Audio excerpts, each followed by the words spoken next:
सभी दीदियों को मेरा प्रणाम। प्रणाम दीदी। आप सब कैसी हैं दीदी? हम सब बहुत अच्छे हैं दीदी। क्या आप लोगों को पिछले बैठक की चर्चा याद है?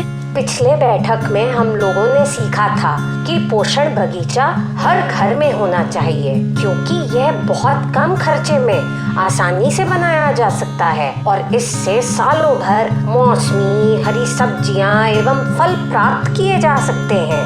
पोषण बगीचा से कई प्रकार के फल और सब्जियां प्राप्त करके भोजन विविधता को आसानी से बढ़ाया जा सकता है। वाह दीदी, आप लोगों को तो सभी बातें बहुत अच्छे से याद है। और गुणवंती दीदी, मीना और खुशबू कैसी हैं? खुशबू तो अब 7 महीने की हो गई। उसे माँ के दूध के साथ साथ समय से ऊपरी भोजन खिला रही है ना? हाँ दीदी, पर पिछले महीने खुशबू को 2 बार दस्त हो गया था।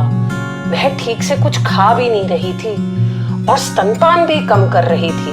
हम तो बहुत परेशान हो गए थे। ओह, ये तो सच में परेशानी वाली बात है। फिर आपने क्या किया दीदी?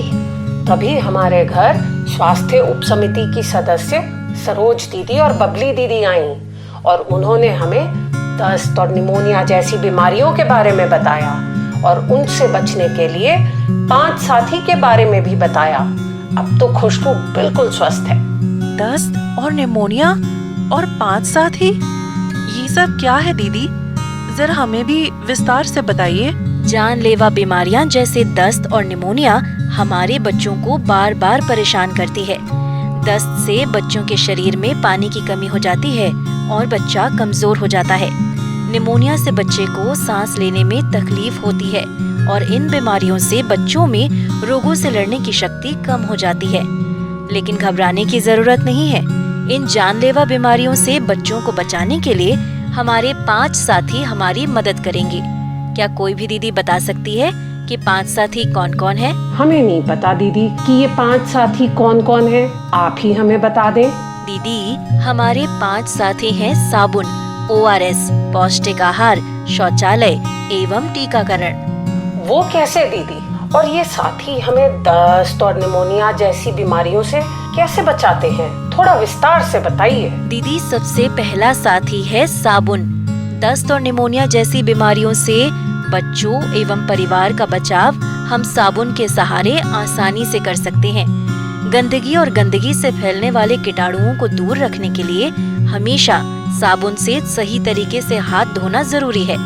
घर का हर सदस्य अगर नियमित रूप व सही तरीके से साबुन से हाथ धोए तो कीटाणुओं का फैलना कम हो जाता है। दीदी, साबुन से हाथ धोने का सही तरीका क्या है और हमें कब कब साबुन से हाथ धोना चाहिए? खाना बनाने, खिलाने और खाने से पहले और शौच के बाद तथा किसी भी गंदगी को हाथ लगाने के बाद हमेशा साबुन से हाथ धोना चाहिए। सही तरीके से हाथ धोने के तरीके को याद रखने के लिए आपको बस एक नाम याद रखना है, सुमन कुमारी, जिसे अंग्रेजी में लिखते हैं SUMAN और कुमारी का सिर्फ K याद रखने की जरूरत है। अरे, ये तो मेरा नाम है। इससे पहला हम हाथ धोने के तरीके को कैसे याद रखेंगे? बहुत आसान है दीदी, SUMAN K। S से सीधा, यानी कि पहले हम सीधे तरफ से अपने हाथों की सफाई करेंगे। U से उल्टा, यानी फिर हाथों को उल्टा करके उनकी सफाई करेंगे। M से मुट्ठी, यानी मुट्ठी बंद करके उसकी सफाई। A से अंगूठे की सफाई। N से नाखून की सफाई और K से कलाई की सफाई। अरे वाह, ये तो बहुत आसान तरीका है। सही तरीके से हाथ धोने के लिए अब हमें बस सुमन दीदी को याद रखने की जरूरत है। वाह दीदी, यह तो आपने बहुत अच्छी बात बताई। अब दूसरा साथी कौन है? दूसरा साथी है ORS। ORS का घोल दस्त से शरीर में होने वाली नमक और पानी की कमी को पूरा कर सकता है। इसीलिए दस्त से बच्चों की जान बचाने के लिए घर में हमेशा ORS के कम से कम 2 पैकेट जरूर रखनी चाहिए। दस्त का लक्षण दिखते ही तुरंत ORS का घोल बनाकर बच्चों को पिलाना शुरू कर देना चाहिए। दीदी, ORS का घोल बनाते कैसे हैं? ORS घोल बनाने का बड़ा ही सरल तरीका है। हाथों एवं बर्तन को साबुन पानी से अच्छी तरह धो लें। साफ बर्तन में 1 लीटर शुद्ध पीने योग्य पानी डालें, फिर उसमें ORS का एक पूरा पैकेट डालें और अच्छी तरह मिला लें।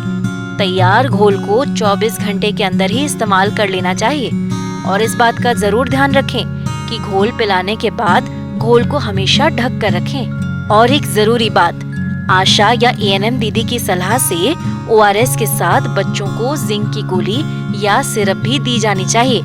इससे दस्त और उससे होने वाली कमजोरी जल्दी ठीक हो जाती है। इसके बारे में अधिक जानकारी के लिए आप आशा या ANM दीदी से संपर्क कर सकती हैं। ORS तो बहुत महत्वपूर्ण साथी है। हम सब भी अपने घर में कम से कम 2 पैकेट ORS जरूर रखेंगे, क्यों दीदी? हाँ, बिल्कुल। अब तीसरा साथी कौन सा है दीदी? तीसरा साथी है पौष्टिक आहार। दीदी, जब हमारे बच्चे बीमार पड़ते हैं तो वो कमजोर हो जाते हैं। इसीलिए बीमारी में दवाइयों और सही देखभाल के साथ ही उन्हें पौष्टिक आहार मिलना भी बहुत जरूरी है। पौष्टिक आहार शरीर को बीमारियों से लड़ने की ताकत देता है और जल्दी ठीक होने में मदद करता है। 2 वर्ष तक की उम्र के बच्चों के लिए सही पोषण के साथ साथ स्तनपान जारी रखना भी जरूरी है।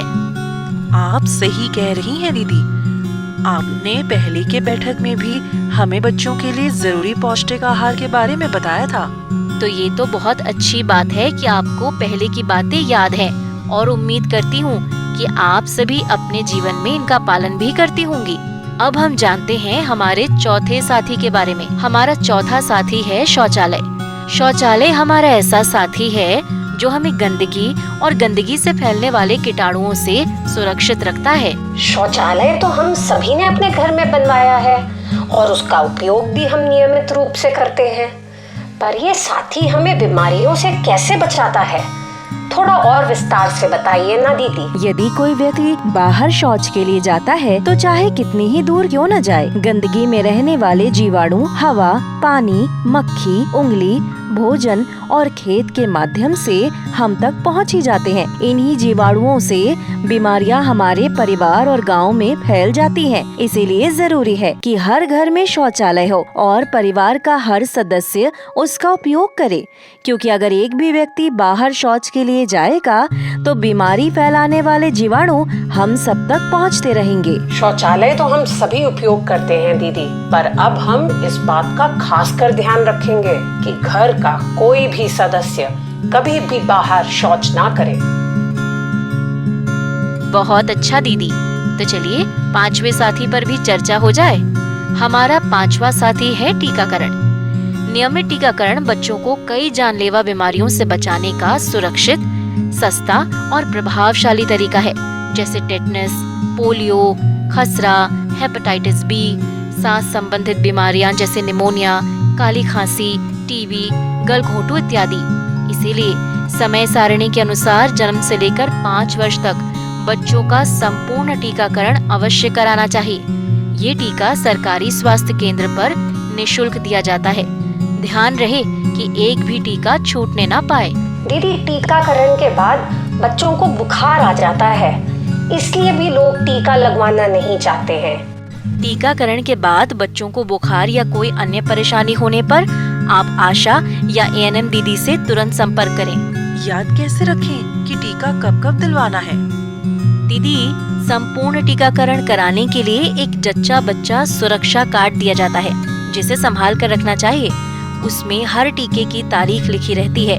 साथ ही टीकाकरण या अन्य सेवाओं के लिए आंगनबाड़ी केंद्र पर हर महीने में एक बार आरोग्य दिवस के आयोजन से संबंधित जानकारियां भी लिखी रहती हैं। आप वहां जाकर भी विस्तृत जानकारी ले सकती हैं। याद रखें दीदी, 5 साल में 7 बार, भूले न टीका एक भी बार। आप लोग भी इसे दोहराएं। 5 साल में 7 बार, भूले न टीका एक भी बार। धन्यवाद दीदी, इतनी जरूरी जानकारी देने के लिए। तो दीदी, अब आप लोग क्या बता सकती हैं, आज हमने क्या क्या सीखा? दस्त और निमोनिया जैसी बीमारियों से बचाव के लिए हमें साफ सफाई का विशेष ध्यान रखना चाहिए। 5 साथी हो साथ तो बच्चों की बचाई जान। और ये 5 साथी है साबुन से नियमित हाथों की सफाई, ORS, पौष्टिक आहार, शौचालय का उपयोग और संपूर्ण टीकाकरण। बहुत बढ़िया दीदी। तो अब आप सब मेरे साथ बोलिए, 5 साथी जब हो हमेशा साथ, परिवार की सुरक्षा पर ना आए आँच। 5 साथी हो जब हमेशा साथ, परिवार की सुरक्षा पर ना आए आँच।